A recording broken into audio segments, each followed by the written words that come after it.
Hola, ¿qué tal? Muy buenas tardes. Soy Rosalba Mejía, subdirectora del Museo de las Instituciones de la UNAM, y les doy la bienvenida a este espacio que tenemos el último martes de cada mes, que se llama las charlas del mes del museo. En esta ocasión vamos a hablar del tema de discriminación contra derechos humanos. ¿Cómo vamos en México?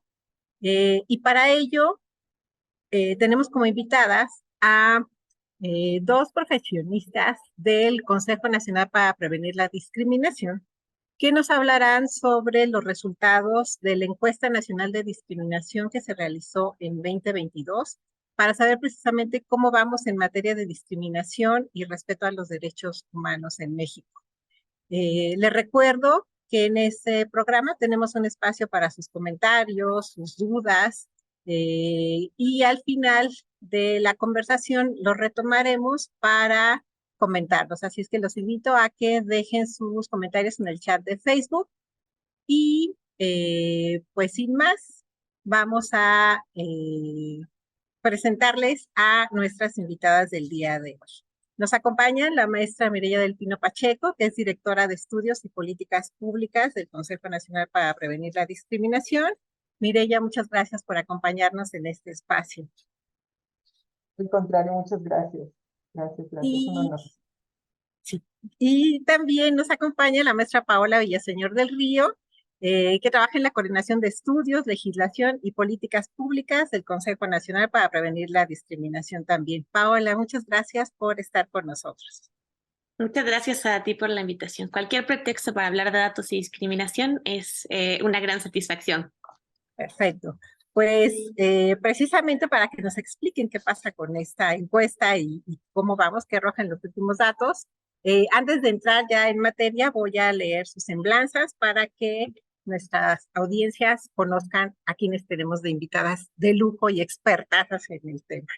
Mireya del Pino Pacheco es socióloga y maestra en políticas públicas por la Universidad Autónoma Metropolitana, analista e investigadora en temas de derechos humanos, servidora pública especializada en el trabajo de transversalización del enfoque antidiscriminatorio en las políticas públicas para la garantía de los derechos humanos. Ha trabajado en el campo de los derechos humanos desde 1997. Fue colaboradora del Centro de Derechos Humanos Miguel Agustín Pro Juárez AC.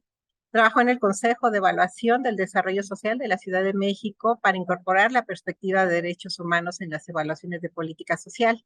Desde marzo del 2010, servidora pública en el Consejo Nacional para Prevenir la Discriminación, CONAPRED, en donde se desempeña como directora de estudios y políticas públicas. Además, es docente de la Dirección de Educación Continua de la Universidad Iberoamericana en temas relativos a derechos humanos.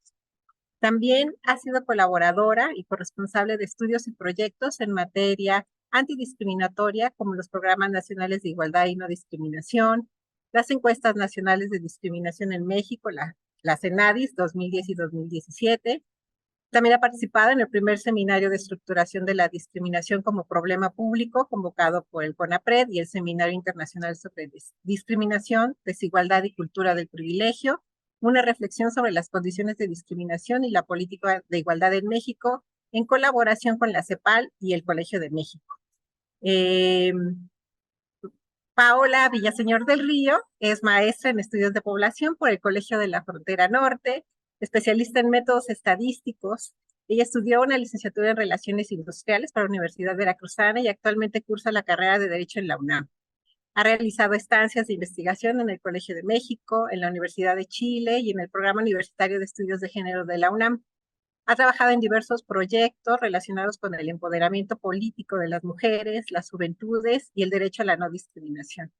Actualmente es investigadora en el Consejo Nacional para Prevenir la Discriminación, donde ha participado en el diseño y análisis de la encuesta nacional sobre discriminación en México de 2017 y 2022. Pues bueno, tenemos a verdaderas expertas en el tema acompañándonos en esta charla y me permito recordarles que nos dejen sus comentarios y preguntas en el chat de Facebook para retomarlas al final de esta conversación. Y pues empecemos por lo básico. ¿Qué es la ENADIS? Pau. Bueno, empiezo yo, mire, y si se me pasa algo, por favor, o Rose, en el momento que ustedes lo quieran, pueden interrumpirme. La ENADIS es una encuesta que busca cuantificar algo que es bastante difícil que medir, que es la discriminación. El Consejo hace algunos años se planteó la necesidad de generar información, que si bien la ENADIS es un proyecto de larga data, la primera encuesta nacional sobre discriminación es del 2005. En el 2017, 2015, finales de 2015, principios del 2016, el Consejo se planteó la necesidad de contar con datos que ayudaran a diagnosticar cómo estaba la discriminación, hacia qué grupos, cuál era la magnitud, hacia qué grupos era más fuerte, cuáles eran algunos de los prejuicios más arraigados pues como en el imaginario colectivo de la sociedad mexicana. Entonces hizo una unión muy virtuosa con la UNAM, con el CONACYT, con la CNDH, para que, ayudados con el INEGI, o sea, el INEGI levantara por primera vez la encuesta nacional de discriminación, lo que amplió muchísimo la muestra, permitió desagregar los datos, hacer cruces que antes era difícil imaginar. Entonces, realmente estamos ante uno de los proyectos más grandes del mundo, me atrevo a decir, para cuantificar la discriminación. El año pasado se levantó, digamos, la segunda, que es el cuarto levantamiento del ENADIS, pero el segundo bajo esta metodología supervisado por el INEGI. En el 2022 se realizó entre la CNDH, entre el CONAPRED y entre el INEGI. Tanto el diseño, los ajustes al cuestionario y, bueno, INEGI hizo el levantamiento. Entonces, esta es una encuesta muy grande donde a un poquito más de 40,000 viviendas el INEGI va, toca y le pregunta a todas las personas que pertenecen a un grupo históricamente discriminado. Es muy interesante porque bastante complicado que otra encuesta, algo así, que entreviste a todas las personas que viven en el mismo hogar y les pregunta algunas percepciones, digamos, generales sobre la discriminación, pero también hace preguntas específicas a grupos históricamente discriminados, ¿no? Entonces, realmente a nosotros nos gusta decir, y porque además es real, que son 10 encuestas en una realmente, porque tenemos, adelante, Ros, Sí, perdón que te interrumpa. ¿Cuáles por son esos favor. grupos históricamente discriminados o que en la encuesta les llaman grupos de interés, ¿no? Si mal no recuerdo. Sí, grupos de interés, se llaman grupos de interés. Bueno, me voy a permitir hablar un poquito de la estructura del ENADIS para que no se me pase ninguno. La ENADIS tiene, bueno, un cuestionario general que tiene como las características sociodemográficas que nos es muy útil para, o sea, para estudiar y acercarnos a la discriminación estructural, es decir, cuáles son los efectos acumulados de generaciones discriminadas, de poco acceso a ciertos derechos. Y esto lo sacamos con el cuestionario sociodemográfico, bueno, tiene las preguntas que generalmente tiene una encuesta, y a partir de este cuestionario se identifica la presencia de perfiles de interés, digamos, para el ejercicio en el mismo hogar. Luego pasamos a los módulos específicos, que tenemos un módulo sobre etnicidad. Una de las novedades del 2022 es que, bueno, en el 2017 teníamos un módulo para personas indígenas, pero esta vez tenemos para personas indígenas y personas afrodescendientes. Se amplió, tenemos un módulo para las personas con discapacidad, un módulo para las personas, que también este es nuevo, para las personas migrantes y desplazadas, un módulo para las personas de la diversidad religiosa, personas mayores, personas jóvenes, niñas y niños entre 9 y 11 años, bueno, adolescentes y jóvenes y mujeres. Y dentro del módulo de mujeres tenemos una pequeña batería de preguntas para las mujeres que durante el último año realizaron algún trabajo del hogar remunerado en algún momento, ¿no? También esta es una forma muy novedosa de acercarse a las trabajadoras del hogar, ¿no? Quizá, si me permiten una pequeña interrupción ahí, pero me parece muy importante, Rosalba, compartir también con la audiencia que este esfuerzo a partir de 2017 que se hizo para mejorar cualitativamente y metodológicamente la ENADIS, representó un gran salto también en materia del desarrollo conceptual y del desarrollo, digamos, de las aportaciones que desde los estudios de la discriminación se pueden hacer para contribuir al desarrollo de estudios de política pública. Es simplemente decir por ahora que, de manera muy sintética, que en 2017 se innovó en la metodología, además acompañada, como decía Pau, del INEGI, de la CNDH, de la propia UNAM, para tratar de aterrizar y medir con mejor precisión lo que conocemos como la discriminación estructural. Que eso, si bien en los dos ejercicios anteriores de 2005, 2010, cuando se hicieron las dos primeras ENADIS, había ya unas aproximaciones sobre este fenómeno de la discriminación estructural, quedó, me parece, muy bien plasmada o de la mejor manera posible, de acuerdo a los avances de la razón antidiscriminatoria, como lo enuncia Jesús Rodríguez Cepeda, precisamente en esta lógica en la que se armó metodológicamente la encuesta, donde hay una serie de prejuicios, estereotipos, opiniones que son parte del problema de la discriminación, pero también esta medición de cuáles son las prácticas discriminatorias o experiencias de discriminación que nos acercan a las prácticas discriminatorias y estos resultados que se plantean también como brechas de desigualdad que impactan la vida de estos grupos y estas poblaciones que se estudian en la ENADIS. Gracias, Mireya. Recuérdenos o ayúdenos a entender, a que nos quede más claro, cuando hablan de la discriminación, eh, se me fue, estructural. ¿A qué se refieren cuando hablan de discriminación estructural? Pues Mire, ¿quieres empezar? Ah, justo. sí, sí, gracias, gracias. Pues sobre todo entramos un acercamiento, en una aproximación al fenómeno de la discriminación, no como eventos aislados, individuales, subjetivos, sino precisamente como un problema, un fenómeno social, un problema social que tiene una dimensión que estructura las relaciones sociales en nuestro país, en nuestras sociedades o en sociedades como la nuestra, ¿no? Hay una conceptualización muy importante detrás que pocas veces se hace visible cuando se habla de discriminación, porque se tiende a pensar que sí, me miró feo tal persona, me trató mal, y ahí se queda, como en un evento fortuito que no tuviera mayor repercusión. Pero lo que está en la base de la discriminación como fenómeno estructural, pues tiene que ver precisamente con relaciones de dominación, relaciones de poder.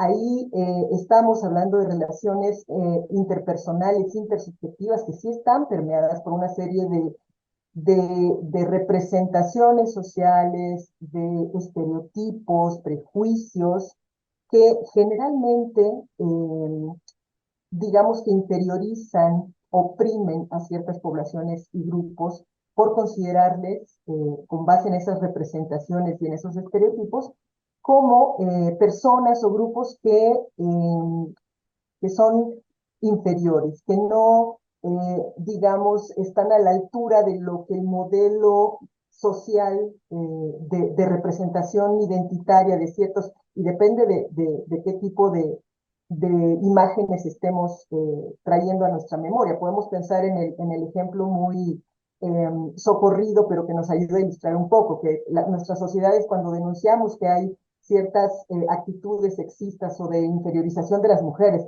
por decirlo, pues estamos pensando en sociedades conformadas por hombres blancos, propietarios, que no tienen ningún tipo de discapacidad, etcétera, ¿no? Entonces, pensamos en la sociedad, que la sociedad tiene que amoldarse a ese tipo o ese modelo normalizado y dominante de representación de las personas, ¿no? Y entonces, si no eres una persona que cumple con esas características, pues entonces no te sacas el 10 en el checklist, ¿no? Y lo mismo podemos pensar para temas de discapacidad, ¿no? Cuando se menosprecia a las personas con discapacidades porque no se está asociando a un modelo normalizado, legitimado socialmente de personas que tienen una funcionalidad, digamos, sin ningún tipo de deficiencias, entre comillas, no entre comillas, porque hoy cada día se habla más de diversidad funcional y no necesariamente de deficiencias motrices o intelectuales, etcétera. Y así nos podríamos ir con todos los grupos, pero da cuenta el concepto de discriminación estructural de este tipo de estructuración de las relaciones sociales, donde estas relaciones de dominación y de opresión tienen un papel importante en este juego de poder y de desacreditación de ciertas identidades o de ciertos rasgos o de ciertas condiciones o características de grupos de la población. Entonces, hay que desmontar esa lógica que subyace en esa generación de la discriminación, de esta desigualdad de poder que coloca en una suerte de tratamiento diferenciado, pero en un sentido muy negativo, arbitrario, injusto a ciertos grupos de personas que no se adaptan a estos modelos. Y esto generalmente, también hay que decirlo, porque justo por eso estamos hablando de relaciones de dominación y de poder, pues coloca en ciertos lugares de privilegio a quienes tienen o cuentan con estas características que son valoradas socialmente como las más altas, con los más altos valores en términos de estatus o de racialización de la población o de las capacidades o diversidad funcional o en términos del sexo, hablábamos un poquito del sexismo ahorita, pero así nos podemos ir con los distintos grupos. Y sobre todo genera en estas pautas discriminatorias o de comportamiento y relaciones sociales que estructuran la economía, la política, todo el universo donde gira la estructura social, genera desigualdades profundas en la sociedad, ¿no? No se trata, por eso decíamos, de eventos individuales, fortuitos y menores, sino que tiene un efecto de desigualación en las sociedades, de profundización de las desigualdades, de profundización de la pobreza, entre otras pautas. No sé, Pau, si quisieras tú complementar con... O sea, lo has dicho muy bien y muy completo. Lo único que diría es que como bien lo dices, la discriminación no pasa en abstracto, o sea, no es que te miren feo, también sí, pero pasa en ámbitos muy específicos, como por ejemplo cuando la persona encargada del reclutamiento de una empresa está viendo el currículum y tiene una entrevista con dos candidatos igualmente calificados, pero uno de ellos tiene el tono de piel oscuro, o uno de ellos es mujer y está en, en etapa reproductiva y podría tener un hijo o una hija, entonces piensa que esta persona no sería capaz o sería menos capaz que, por ejemplo, un hombre blanco, cisgénero, heterosexual y podría desempeñar mejor el trabajo. Entonces, esta suma de desigualdades genera resultados diferenciados para las personas.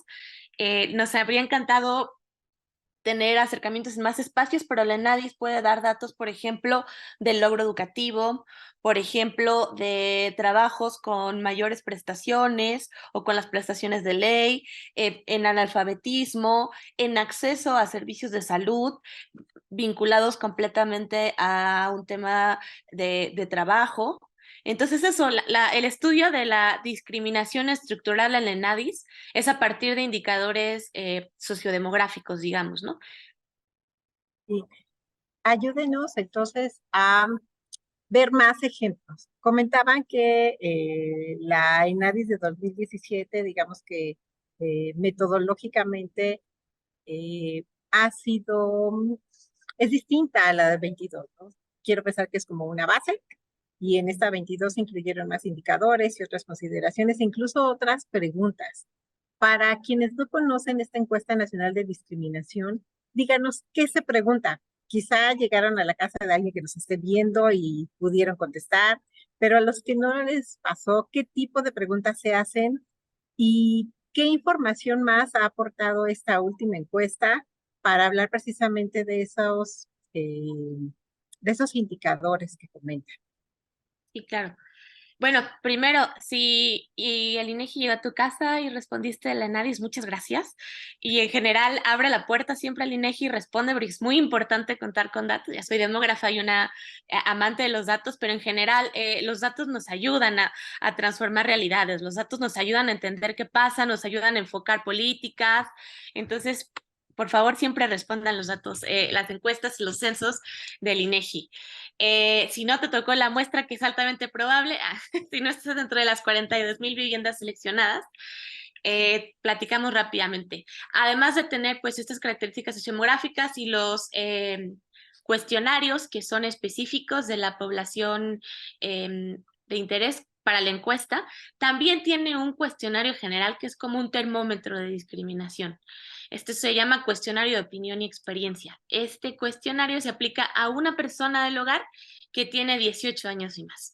Entonces, tratamos de, con lupa, mirar, sí, también, o sea, la parte sociodemográfica, dónde están las personas, qué posición en la ocupación tienen, cuáles sus grados de escolaridad, qué tipo de prestaciones por el empleo tienen, pero también nos interesa entender qué hay detrás de la parte cognitiva de la discriminación. Es decir, cuáles son los prejuicios más importantes para la sociedad. Tenemos algunas preguntas que a mí me gustan mucho que tienen que ver con el deseo de cercanía en situaciones cotidianas, como por ejemplo esto que comentaba hace un momento, si estuviera en tus manos porque tú eres la persona reclutadora de una empresa, contratar a una lista de personas, ¿qué tanto te gustaría, por ejemplo, contratar a una mujer embarazada o en edad de estar embarazada? ¿Qué tanto te gustaría contratar a una persona afrodescendiente?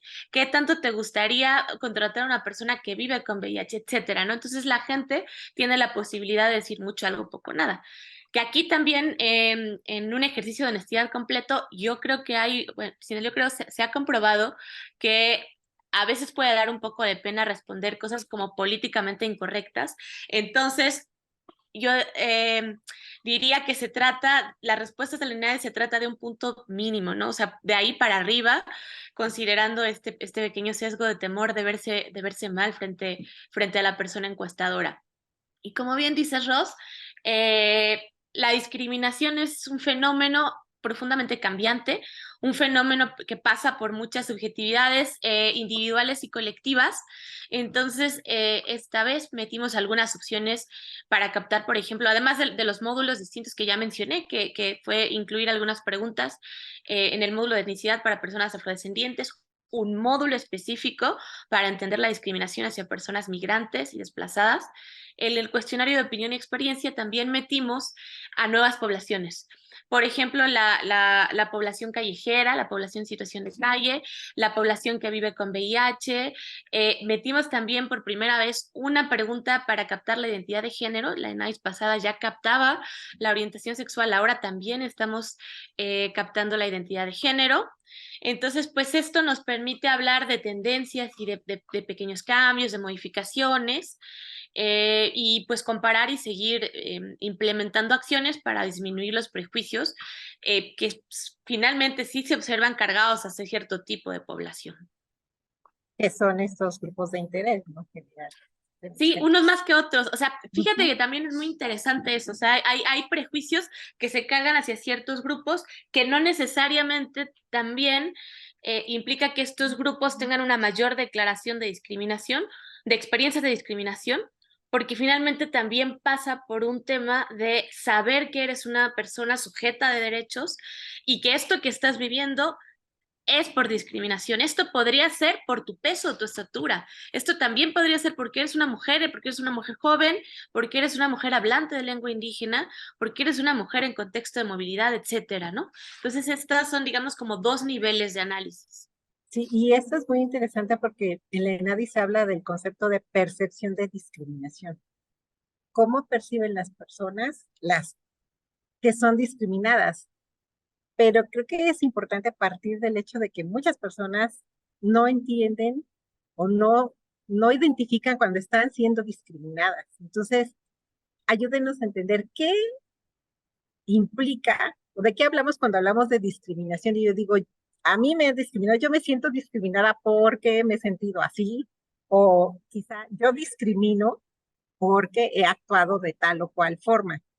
Para entender, cuando estamos hablando de discriminación, ¿qué se percibe? ¿Qué perciben las personas? ¿Ante qué debemos estar alertas para identificar que es un fenómeno de discriminación?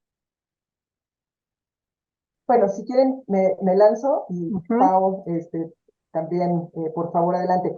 No, yo creo que es muy importante este punto. Sí, sí creo que en esta ENADIS, una de las hipótesis que podríamos también debatir, discutir, poner sobre la mesa tiene que ver con esta conciencia que se va adquiriendo. Yo creo que, perdonen el cebollazo, lo voy a hacer porque estamos también en un espacio público.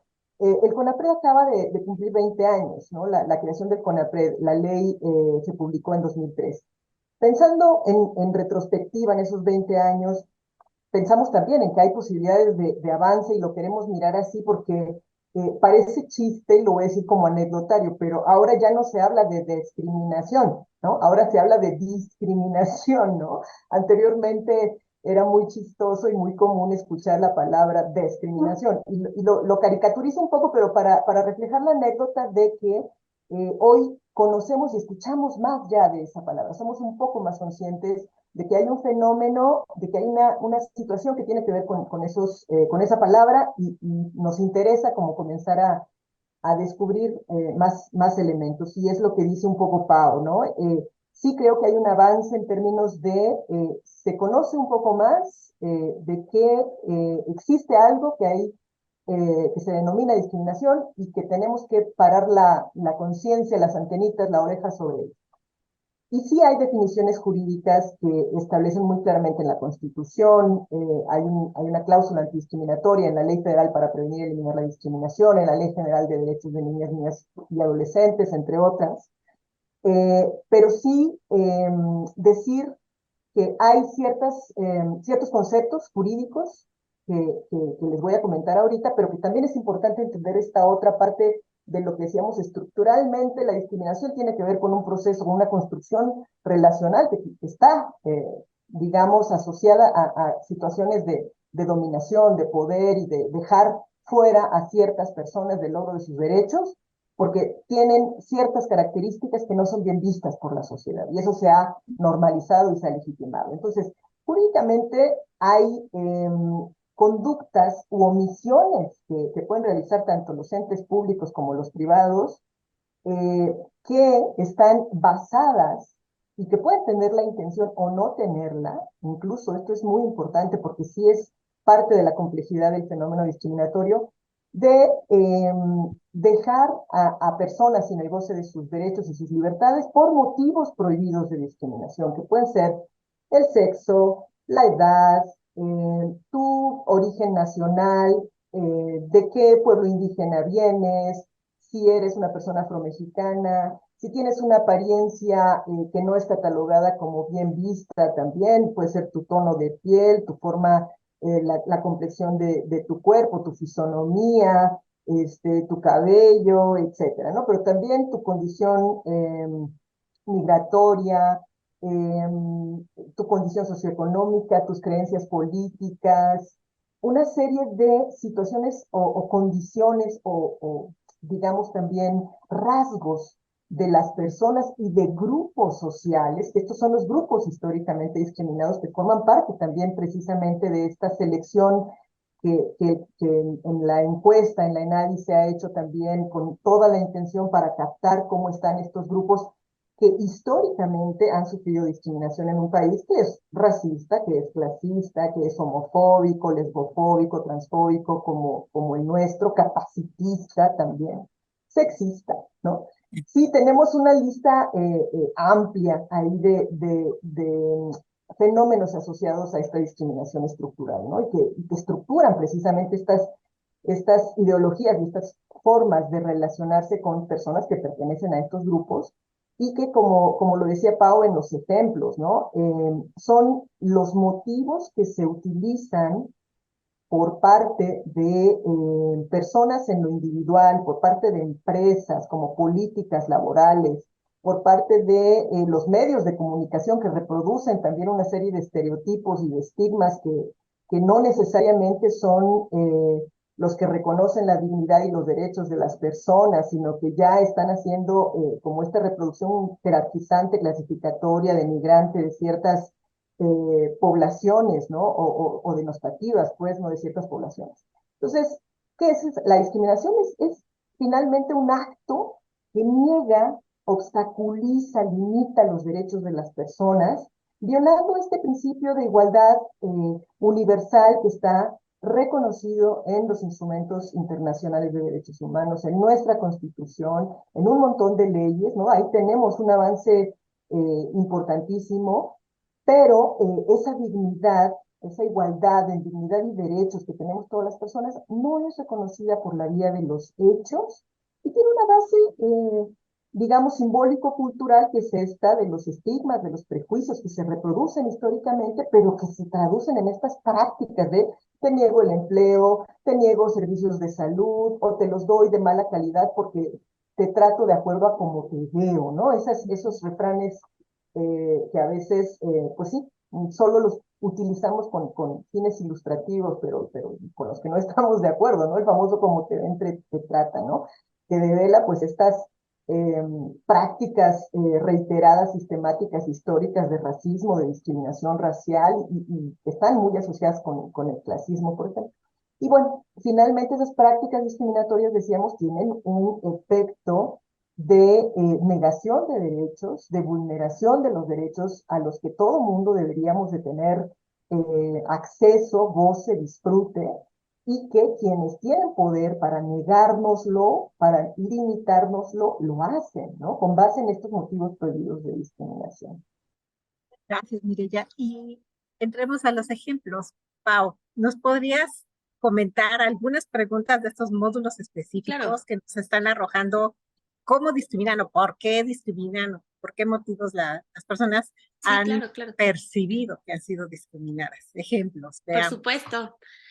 Y bueno, me parece increíble todo el marco que Miren nos ha planteado, porque a mí siempre me ha parecido que captar la discriminación o sea, con toda la complejidad del artículo primero, pero también de la ley federal y los tratados internacionales que México ha suscrito, que le obligan a tutelar ciertos derechos, el goce efectivo de ciertos derechos, sobre todo de grupos históricamente discriminados, es un desafío enorme. Entonces, rápido, antes de entrar al ejemplo, me gustaría mencionar algunos indicadores que a partir de los cuales nos acercamos a esto de la discriminación que es tan grande, ¿no? Sí, la parte de los prejuicios, la parte de los estigmas, de los prejuicios, como de justificación a ciertas conductas que pueden parecer normales y que además nosotros hemos aprendido de toda la vida a, pues que sí, que los hombres no deben llorar, o que, ajá, que las mujeres deben ayudar más en los quehaceres del hogar, o que es mejor practicar solamente las tradiciones mexicanas, y eso es o sea, llega alguien y tiene que practicar esas tradiciones, no todo su bagaje cultural se guarda en su maleta debajo de la cama. Pero también tenemos indicadores que se acercan a las experiencias, o sea, las experiencias que cada persona ha vivido en general, las experiencias comunes, pero también que cada persona como parte de un grupo históricamente discriminado pasa, ¿no? Por ejemplo, que te paguen menos que un hombre, o que tengas que pedir permiso en tu casa para poder hacer ciertas compras que no dispongas de libertad económica, o por ejemplo para las personas mayores que les condicionen el dinero, etcétera, ¿no? O niñas y niños, que tanto te gustaría, por ejemplo, ser amiga de una niña o un niño con algunas características, etcétera, ¿no? Y tenemos un indicador de percepción, es un indicador de percepción del motivo por el cual una persona se sintió discriminada. La ENADIS también es una encuesta muy padre porque va jugando con periodos de referencia.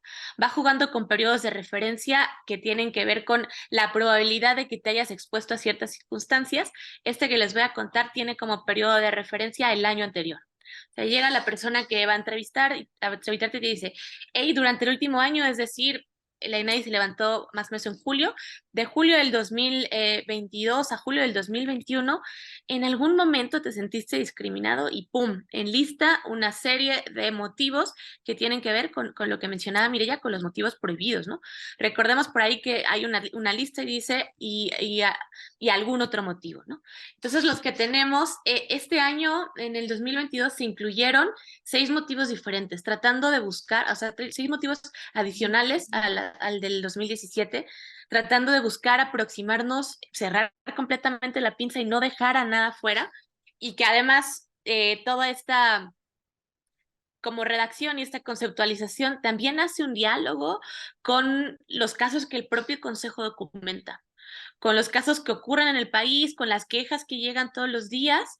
Entonces, pues realmente tenemos una buena fuente para, o sea, tuvimos una buena fuente para hacer las propuestas de ajuste. Entonces, bueno, los motivos, algunos de los motivos son la forma de vestir y el arreglo personal, el peso y la estatura. Metimos uno que tiene que ver con las opiniones políticas, la percepción del género, es decir, si las personas se sintieron discriminadas generalmente por ser mujeres, pero por ahí también hay algunos casos de hombres que mencionaron haberse sentido discriminados por ser hombres. La manera de hablar, la edad, las creencias religiosas, la clase social, el lugar donde una persona vive. Un nuevo motivo también es el estado civil o la situación familiar de una persona, el tono de piel, tener alguna discapacidad o alguna enfermedad, que también estas dos opciones, la de la enfermedad y la discapacidad, son nuevas. La etnicidad, es decir, ser una persona indígena, una persona afrodescendiente, la orientación sexual, y aquí metimos una pregunta para que si se nos hubiese ido algún otro motivo, la gente pudiera declararlo aquí. La buena noticia es que fueron muy poquitos, entonces prácticamente esta lista engloba los motivos principales por los cuales una persona se percibe discriminada en México. Y bueno, la tendencia en general se mantiene. O sea, en México el motivo percibido de discriminación más importante tiene que ver con la forma de vestir y el arreglo personal. Esto es, 3 de cada 10 personas durante el año anterior declararon que se sintieron discriminadas por este motivo. Y luego tenemos el peso y la estatura y las opiniones políticas, que en este levantamiento estaba, pero no en el otro, entonces no tenemos como punto de comparación. Y para las mujeres, el género también es un motivo muy importante. Algo que a mí me llama mucho la atención es que son las mujeres quienes se perciben más discriminadas, en general en este y en otros indicadores, pero también son ellas quienes tienen una menor declaración de prejuicios y estigmas. Cuando les preguntamos, o sea, estas son experiencias, ¿eh? Y tú te has sentido discriminada, pero cuando les preguntamos, ¿qué tanto justificas llamar a la policía cuando ves jóvenes reunidos en la calle? Son generalmente las mujeres quienes dicen en menor motivo, sí, justifico mucho. Entonces, bueno, tenemos este indicador. En 2022, 23.7% de la población de 18 años y más se sintió discriminada por al menos un motivo. Esto es ligeramente más arriba, pero tiene que ver, o sea, este aumento puede tener que ver con 2 cosas, con el aumento de la conciencia y de la percepción de los motivos de discriminación, pero también con la inclusión de estas 6 opciones que les comenté, ¿no? Si usamos las mismas opciones, o sea, si hacemos completamente igual y comparable el indicador con el 2017, es prácticamente igual, o sea, la discriminación se mantiene prácticamente igual tomando los mismos motivos que en 2017. Y aquí, miren, no sé si quieras complementar con algo. Pues antes de darle la palabra a Miri, pues no estamos como para festejar nada. Quizá eh, el que la gente pueda identificar más, ¿no? Eso es una gran ventaja, como decía Mireya, desde que antes no se hablaba de discriminación, sino de discriminación, ¿no? De conocer el vocabulario, que la gente reconozca, identifique y diga, "Ay, creo que esto es discriminación porque tal y tal", es un gran paso, sin duda. Y también esta cifra que decías, de el motivo que declaran más en la percepción de haber sido discriminados por la vestimenta, por la forma de vestir, por la apariencia, me recordaba lo que decía Mireya, ¿no? El cómo te ven, te tratan, estos refranes, Claro. estas frases tan arraigadas en la sociedad que siguen pesando. ¿no? Desafortunadamente. Y, por ejemplo, podemos decir que no hay mejoras, hablando de las cifras en este sentido, Ujú. sino que a nivel cualitativo puede haber otros indicadores que nos hablan de que la gente conoce más. Quizá, aventuro, ya ustedes me dirán, o puede ser una hipótesis, quizá porque está más enterada de sus derechos, se identifica cuando están siendo eh, violados o su dignidad está siendo atacada. Pueden decir, aquí me están discriminando, ¿no? O cuando, como comentaba Mireya, les prohíben el ejercicio de algunos de sus derechos, el acceso al ejercicio de algunos de sus derechos. Eh, y como ya el tiempo ha pasado muy rápido, quiero de una vez, Mireya, antes de tu participación, que la vincules con dos preguntas. Ya hemos tocado esta relación entre el ejercicio de derechos y la discriminación, pero avancemos un poquito más y díganme, ¿para qué sirve tener esta información? Partiendo del hecho de que el CONAPRED, el Consejo Nacional para Prevenir la Discriminación, es un organismo público del gobierno federal. ¿Qué hacemos con esta información? ¿Qué hace el gobierno con esta información? ¿Para qué sirve? Gracias por la pregunta, Ros. Ahí yo creo que Pau me va a ayudar después a complementar. En principio, creo que tiene un valor en sí misma la encuesta, justo por lo que ya se mencionaba hace un rato, Pablo lo mencionaba también, el podernos aproximar, el poder tener este acercamiento de esta fotografía con mayores posibilidades de entender el fenómeno de la discriminación, saber quiénes lo están viviendo, cómo lo están viviendo, qué tipo de prejuicios sostienen estas relaciones discriminatorias, este proceso relacional, ¿no? de discriminación, con base en qué creencias se sostiene, qué tipo de prácticas discriminatorias vive la población, sobre todo quienes pertenecen a estos grupos históricamente discriminados, porque nos interesa también ahí buscar que haya igualdad sustantiva, nos interesa también saber qué desafíos de política pública, del quehacer del Estado, nos representa la discriminación estructural con estas grandes brechas de desigualdad que se pueden observar con los indicadores. No, por supuesto, la ENADIS no es la única que nos arroja estos datos. Hay afortunadamente información vasta que se produce en el país para darnos cuenta de estas desigualdades, pero de suyo me parece que tiene un valor fundamental para visibilizar, para nombrar, para plantear que existe este problema. Y por supuesto que tiene una diversidad de intereses y de utilidades, digamos, por decirlo en estos términos, ¿no? Para fines académicos, para fines de investigación, para seguir avanzando, porque ciertamente el tema de la discriminación es una incipiente ruta, digamos, de investigación para las universidades, para la academia, ¿no? Recientemente se ha inaugurado esta ruta, pero en términos de la labor que el Estado mexicano tiene, es un insumo de primer orden, de primera calidad para poder hacerle frente a estos desafíos de las desigualdades y de la propia discriminación estructural. ¿En qué sentido? Hay una obligación jurídica fundamental también que atraviesa, digamos, todos los derechos humanos, que es justo esta necesidad de adoptar medidas de toda índole, pueden ser de política pública, de legislación, de interpretación de las leyes, de redactar incluso proyectos o sentencias, ¿no? En términos jurisdiccionales, etcétera. Esta obligación que parte de hacer realidad la igualdad sustantiva y la no discriminación para todas las personas, que va muy de la mano con el principio de universalidad, ¿no? Si efectivamente todos los estados están conviniendo en que hay que garantizar los derechos para todas las personas, esto significa que aquellas que no están viviendo condiciones de igualdad en el ejercicio de sus derechos tienen que vivirlas en determinado momento, y para eso está el Estado, ¿no? Esas son obligaciones jurídicas, no lo digo yo, no es un principio filantrópico, no, son obligaciones jurídicas a las que se comprometieron los Estados. Entonces, nos sirve para enfrentar esos desafíos de las brechas estructurales que hay de desigualdad, ¿no? que afectan a estos grupos históricamente discriminados. Entonces tenemos estas obligaciones de generar política educativa, de salud, de trabajo, de seguridad social, de vivienda, de alimentación, de combate a la pobreza, de infraestructura, caminos, turismo. Todo lo que implica el quehacer del Ejecutivo, del gobierno federal, tiene que estar permeado y atravesado también por estos diagnósticos que este tipo de encuestas nos facilitan, nos acercan.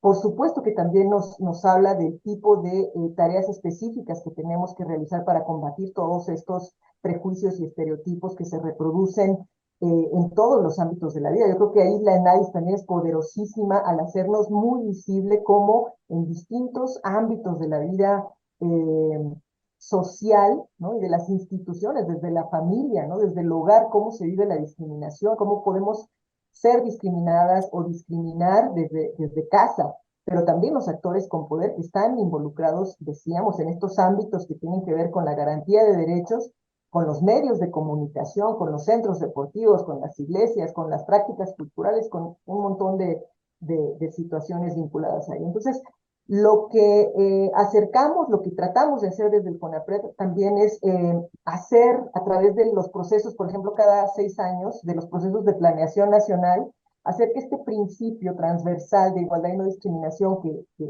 como su nombre lo dice, atraviesa todos los derechos humanos, por algo es el derecho llave, esté presente en todo el diseño de la política pública, de la política nacional, de la planeación nacional para el desarrollo. Que el desarrollo sea concebido desde esta lógica donde efectivamente la igualdad sustantiva llegue a esos sectores donde más se requiere que llegue esa igualdad de derechos. Entonces, intervenimos en esos procesos de planeación para que las instituciones adopten esa obligación y la plasmen en políticas públicas. Y también con ejercicios específicos. El Programa Nacional para la Igualdad y No Discriminación que tiene el CONAPRED tiene propósitos de contrarrestar estos estereotipos, estas prácticas discriminatorias, dar seguimiento como organismo rector también de la política antidiscriminatoria a lo que está haciendo el gobierno mexicano en este sentido, y también trabajar muy de la mano, muy colaborativamente con las instancias especializadas o específicas en la atención a poblaciones como el INPI, ¿no? que trabaja con los pueblos indígenas, con ADIS, con las personas con discapacidad, el INMujeres, el INAPAM también, que trabaja con personas mayores, etcétera, ¿no? Entonces, el desafío de seguir diseñando políticas que tengan este sello antidiscriminatorio, que cumplan con esa obligación antidiscriminatoria, es parte de la tarea también que le toca a CONAPRED, además de fomentar conocimiento, investigación también sobre el fenómeno, ¿no? Gracias. Política pública entendida como lo que el Estado, lo que las instituciones del Estado deben hacer para garantizar el ejercicio de derechos, ¿no? Así A es. nivel federal, y esto baja a nivel local en todos los estados. La obligación es de todo el Estado, efectivamente. Hay, digamos, una fragmentación en términos de cómo se entiende desde la ley de planeación la política pública, pero la obligación es de todo el Estado. 3 poderes, 3 órdenes de gobierno. Y ahí hablamos, cuando estamos hablando en términos de perspectiva de derechos, estamos hablando de una política de Estado, ¿no? Que no está reconocida programáticamente ni normativamente en nuestro país, pero sabemos que hay obligaciones como les decía, legislativas, jurisdiccionales y de gestión pública del Ejecutivo Federal, que tienen que reflejarse hasta el nivel municipal precisamente, ¿no? Para lograr que estos derechos sean ejercidos por todas las personas. Así, no por nada el principio de no discriminación está en el artículo 1 de nuestra Constitución. Claro. Nada más. Claro. Nada Oiga, más y nada menos. Y tiene su nada ley más. específica, claro. Que se llama, digan el nombre completo porque ustedes ya se la saben. Es la ley. Federal para prevenir y erradicar la discriminación. Exacto. Entonces, es importante conocerla, saber qué dicen estos documentos normativos y denme oportunidad de retomar 2 preguntas que tenemos. Claro. Paulina Pauser, gracias Paulina por la pregunta, y su inquietud es, ¿ha habido un cambio significativo en las expresiones discriminatorias de parte de las generaciones más jóvenes? Qué gran pregunta, Paulina, gracias. Si quieres podemos hacer las dos, Ros, y ahorita las Ok, respondemos. ¿Te parece perfecto. bien? Y esta me gustaría que, ya que estamos hablando de jóvenes, que nos digas algunos motivos de discriminación hacia los jóvenes que sean, que arroja esta encuesta. Y la Sí, siguiente claro. pregunta es de Ana María Cortés. Gracias, Ana María, por tu pregunta. Es, ¿qué han hecho respecto de las personas que han estado en situación de cárcel y quieren integrarse al mercado laboral y a la sociedad? Otra gran. Gracias. Venga. Mire, ¿te parece bien si empiezo con la primera? Adelante. Eh, bueno, algo muy interesante, además de lo que comentaban hace un rato, o sea, ¿para qué nos ayuda la ENADIS? La ENADIS tiene preguntas muy interesantes que van hacia todo el ciclo de vida. O sea, tenemos percepción de infancias, de niños y niñas de 9 a 11 años, luego de adolescentes, luego de jóvenes. Y también podemos hacer un cruce de ciertos prejuicios o estigmas o cierta aprobación a situaciones asociadas con la discriminación por grupos etarios, ¿no? Y algo que se observa claramente en ambas encuestas es que la población joven suscribe menos los prejuicios. La población joven es mucho más abierta a la diversidad en todos sus espacios, en todos sus ámbitos, y que las nuevas generaciones, o sea, hablo de las infancias, cada vez menos tienen, por ejemplo, hey, ¿qué tanto te gustaría ser amigo de una niña o de un niño que piensa distinto a ti respecto a, no sé, X cosa? Están más abiertos a exponerse a esa clase de diversidades, ¿no? Ya no lo ven como un problema. Y a veces es como más difícil en las generaciones un poco más grandes, ¿no? Una de las cosas complicadas también de la encuesta, rápidamente para responder la segunda pregunta que nos hace Ross, es que sí se observa que existen muchos estigmas y prejuicios hacia las juventudes. Por ejemplo, ya les comentaba, se mantiene como dentro del top, qué tanto te gustaría, qué tanto la población suscribe por prejuicios como que las juventudes son irresponsables. Ahí, si no me equivoco, es 56%, que es muy similar al año pasado. O sea, se mueve por ahí unos puntos menos, pero se mantiene en el top del top, ¿no? Este y también el de, se justifica mucho llamar a la policía cuando hay jóvenes reunidos, solamente reunidos en la esquina, la gente también está de acuerdo con eso, ¿no? Entonces sí existe una serie pues de ideas erróneas en torno a la juventud, ¿no? Mire, ¿quieres complementar la respuesta? Pues sobre todo, quizás sobre esta parte de la pregunta sobre población que ha estado en reclusión y liberada.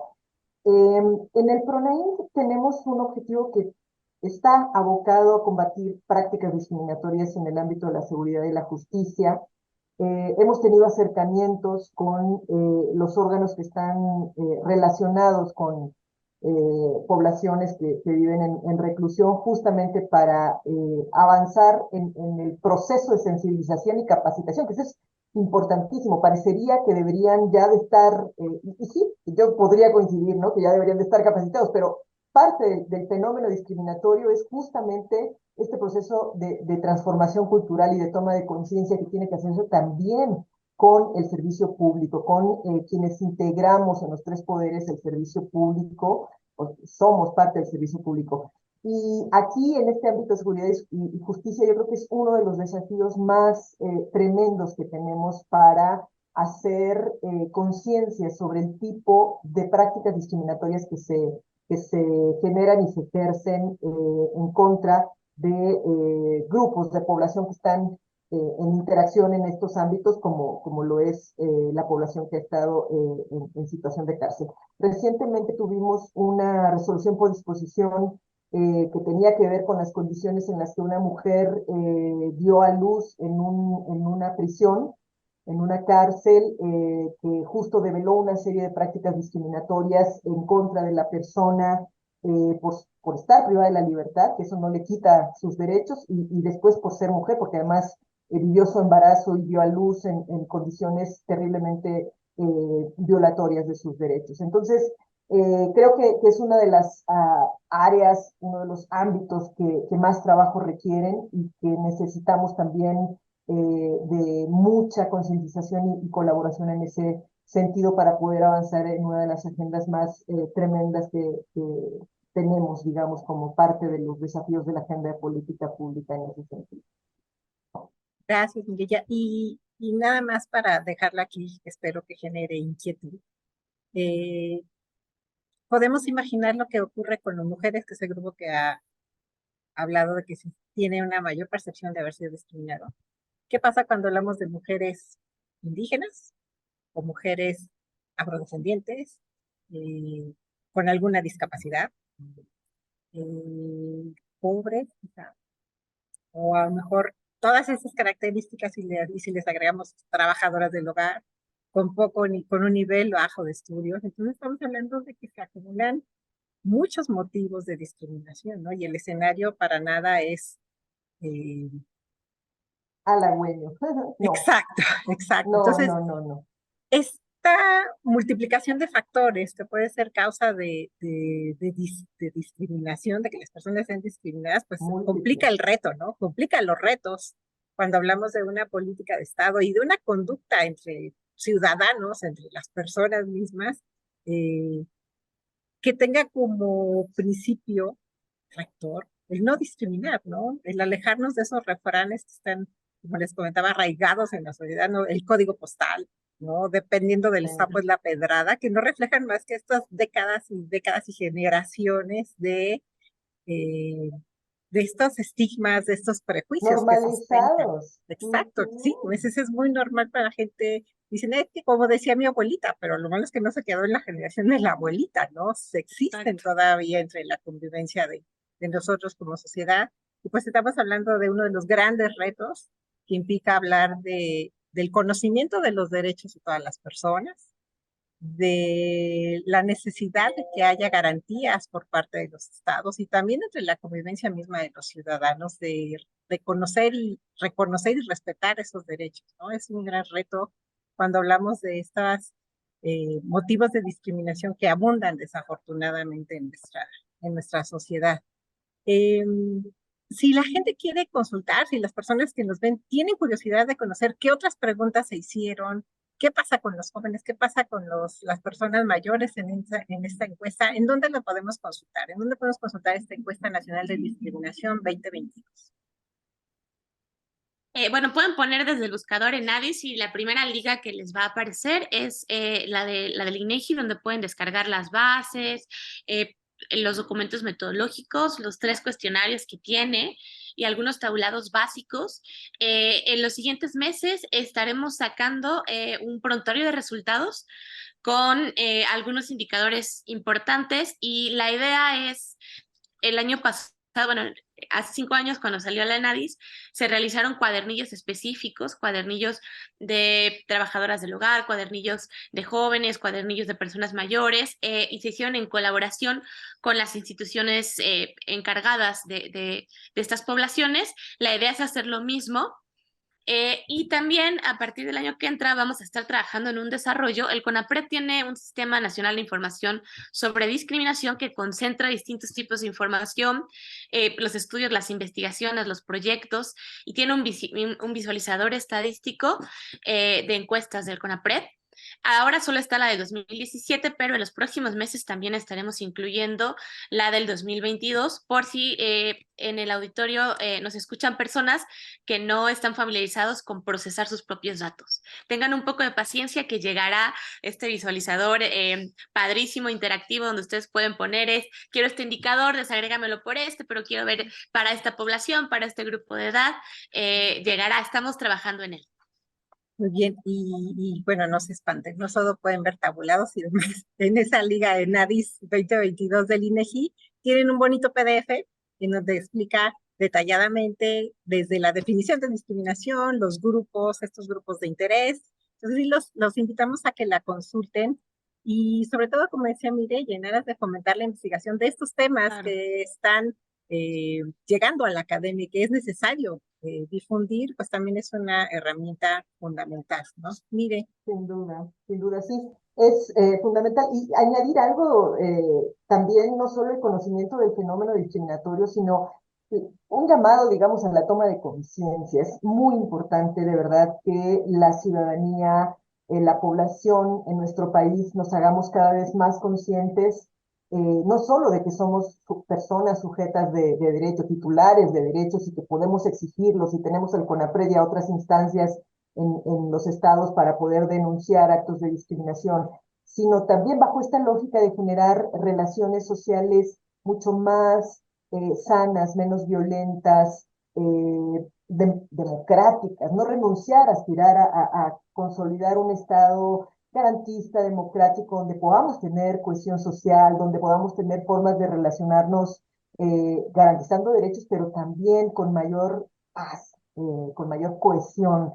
Creo que es un tema fundamental porque a todo mundo nos interesa que vivamos en una sociedad con mejores oportunidades, donde podamos ejercer, sí, nuestros derechos, nuestras libertades, pero donde vivamos también de manera mucho más pacífica. Y créannos que la discriminación está muy asociada también a pues estas formas de violencia que a veces no son tan claras y tan percibidas. Entonces, la toma de conciencia nos va a ayudar muchísimo a ir contrarrestando en el ámbito de lo más personal, de nuestras relaciones familiares, de nuestras relaciones laborales, sociales, a contrarrestar esa discriminación que tanta falta nos hace. Entonces, hay que activarnos mucho en ese sentido para poder lograr una sociedad con mayor igualdad.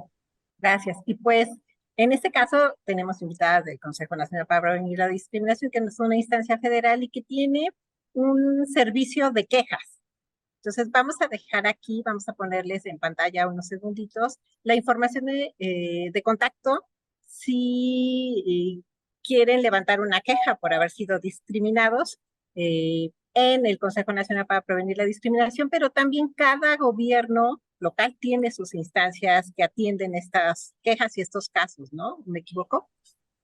Digamos que ya todos los estados tienen su ley antidiscriminatoria, están en algunos, no, el caso de la Ciudad de México y algunos otros que en este momento no los tengo en la memoria, pero ya tienen sus instancias específicas contra la discriminación, no dependen del Consejo, son creadas de manera local, pero quienes no lo tienen creado tienen a las comisiones estatales de derechos humanos donde se pueden radicar las denuncias por discriminación. Perfecto, muchas gracias. Tenemos una pregunta de último minuto, ¿la tomamos? Dice, ¿pueden cuantificar los tipos de discriminación por regiones? La información nos permitiría eso, Paola. Nos hubiera gustado que hasta municipios, pero la verdad el presupuesto es escaso, hay que administrarlo muy bien, pero algunos indicadores, no todos, son representativos a nivel estatal. Sobre todo, o sea, una de las bondades de esta encuesta es que un indicador, por ejemplo, la prevalencia de la discriminación percibida el año anterior, que es el indicador que hablé, se puede desagregar por un montón de poblaciones, afrodescendientes, jóvenes, migrantes, etcétera. Entonces, si agregamos y dejamos, por ejemplo, solo el nacional o en este caso el estatal, sí, el coeficiente de variación nos permite hacer estimaciones hasta nivel estatal. Entonces, también es muy interesante, ya cuando salga el prontuario, alerta spoiler, van a venir datos a nivel estatal. También ayuda mucho a los gobiernos estatales a hacerse una idea sobre por dónde encaminar su quehacer, ¿no? Entonces, sí, sí se puede. Muy Algunos bien. indicadores. Pues los estaremos esperando, sin duda. Pues quiero agradecerles, Mireya, Paola, por habernos acompañado en esta charla, por platicarnos de esta encuesta nacional de discriminación, que sin duda es importante cuando hablamos del ejercicio de derechos. Y para que nuestras audiencias conozcan de qué hablamos cuando hablamos de discriminación y qué tiene que ver con el ejercicio de los derechos. Muchas gracias por acompañarnos en esta charla, Mireya. Un Pao. gusto, Rosalba, un gusto, Pau, también haber compartido esta tarde. Sí, muchas gracias a ambas. Fue una linda experiencia en este maravilloso museo que nos gusta tanto.